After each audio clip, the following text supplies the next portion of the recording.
This is the Washington Week Webcast Extra.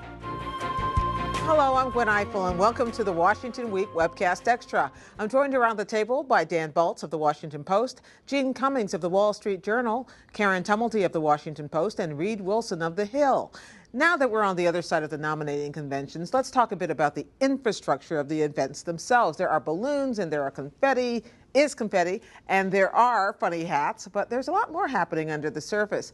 So which party managed just that part, the theatrics of the convention, Karen, in your opinion? Oh, hands down, the Democrats. Yeah. And ironically enough, when Donald Trump had for months been promising a quote-unquote showbiz convention, and that, you know, this was going to be a production unlike anything we'd ever seen, and by the end of this week, he was saying, well, I didn't really care about that stuff. Anybody else? I noticed the signs. The Democratic signs were better than the Republican side. From where I was sitting, I could vertical. look down during the videos and see the signs being handed out. They had a very efficient whip operation that would just slide them into place. So when the lights came back up, it was suddenly a sea of whoever was speaking. Yep. Joe, Michelle, you name it. I thought one of the other differences was the sequencing of speeches. I thought that at the Republican convention those primetime hours, things seemed out of whack. I mean, that they had Melania Trump's speech on Monday night, and then they had two more speeches afterwards, and that felt happened like she had some place to go, and that's why they let her off the stage. Whereas with the Democrats, they built that primetime hour. I would just like to say, as a print journalist, I'd like to thank the Trump campaign for bringing their people out early, getting it done, so that we can then write.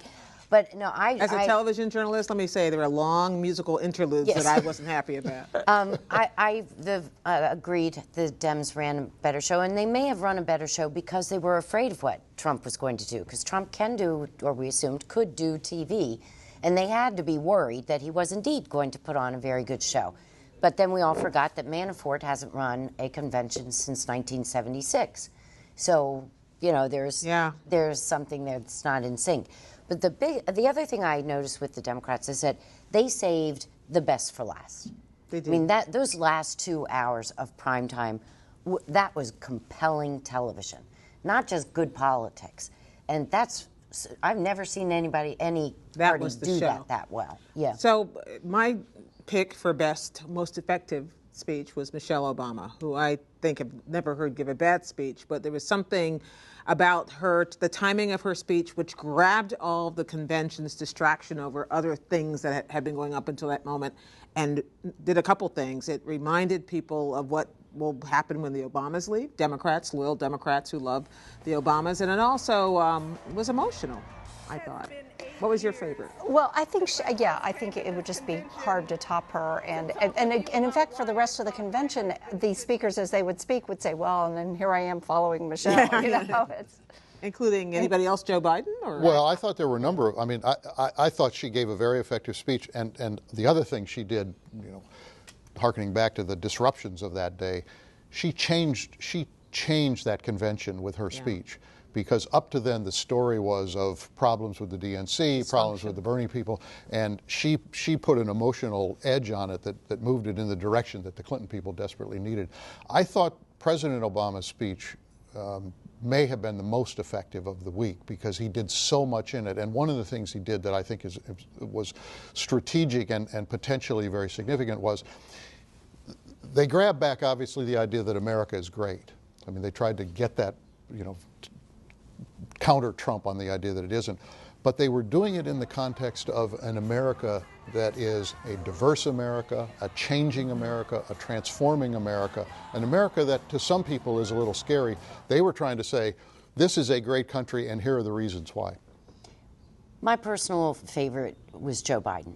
I thought Biden gave the best speech of his life the last time he's on a national stage. It grabbed me too. He's given lots of really good speeches. I mean, when Biden's on his game, there are a few that can touch him. Malarkey, right.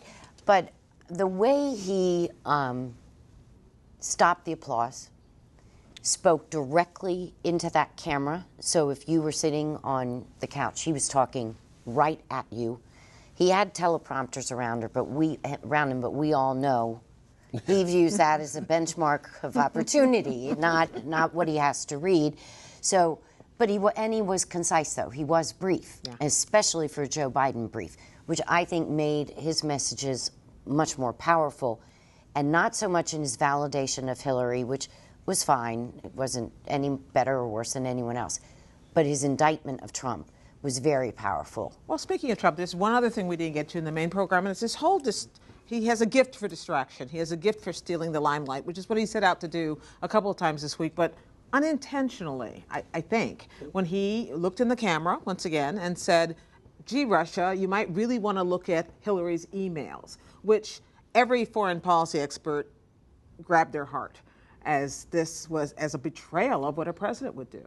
And Dan referenced the sort of sequencing of the Democratic speeches. One of the major things that changed after Donald Trump made those comments was that Leon Panetta tore up his speech and wrote a new one questioning Donald Trump's fitness for office. I should be beyond the point now where I'm surprised by the lack of decorum in this campaign, but several Democrats used the word treason this week, and in regards to Donald Trump. This is something new, I think, in the litany of misstatements or impolitic statements that Trump has made.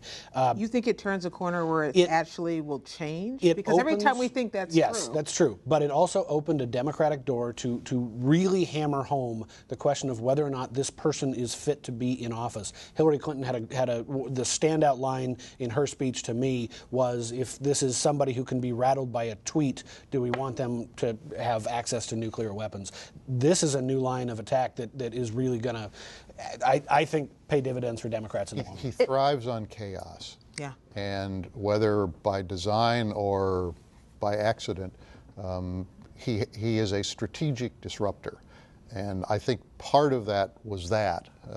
But the other is he hates not to be in the limelight. And so this was the Democrats' week, and he found a way to put himself right in the middle of it. Substantively, too, it comes 180 degrees from 2012 when Mitt Romney was identifying Russia as the greatest strategic threat and being mocked by President Obama, saying, you know, the 80s want their foreign policy back. Well, it turns out Mitt Romney was pretty right about that, and Donald Trump has now completely given that ground away. Yeah.